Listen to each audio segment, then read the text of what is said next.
તો સુરત શહેરથી એક ચોંકાવનારી ઘટના સામે આવી છે, જેમાં એઝાઝ પટેલ નામના શખ્સે અમેરિકામાં રહેતી મહિલા સાથે છેતરપિંડી કરી છે। આરોપીએ મહિલાને પ્રેમજાળમાં ફસાવી ધર્મ પરિવર્તન કરાવી લગ્ન કર્યા હતા।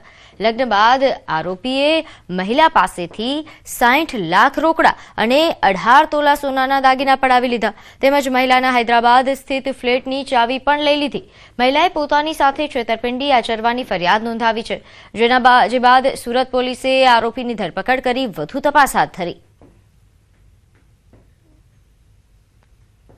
જેમાં એક ભોગ બનનાર મહિલા અત્યારે યુએસએ રહે છે અને તેની સાથે અત્રેના લાલગેટ પોલીસ સ્ટેશન વિસ્તારમાં રહેતા એજાજ સલીમભાઈ પટેલ ઉંમર વર્ષ 32 નાઓએ તેની સાથે ઘોડદોડ રોડ ઉપર G3 ફેશનમાં ઓનલાઈન ઈ-કોમર્સ વિભાગમાં કામ કરતો હોય અને ઓનલાઈન શોપિંગ દરમિયાન તે એના કોઈપણ રીતના સંપર્ક નંબરો મેળવી અને તેની સાથે મિત્રતા કેળવેલી, સ્ત્રી સાથે મિત્રતા કેળવી અને તેની સાથે ઓનલાઈન મેરેજ કરેલા અને એને ઇસ્લામ ધર્મ પણ અંગીકાર કરેલો।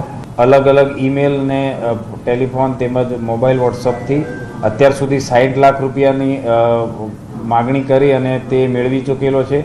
આ સિવાય ભોગ બનનારનો હૈદરાબાદ મુકામે જે ફ્લેટ આવેલો છે એ પણ તેણે ચાવી લઈ લીધેલી છે અને ભોગ બનનારના ભાઈ પાસેથી આશરે 18 તોલા સોનાના ઘરેણાં પણ અત્યાર સુધી લઈ લીધેલા છે।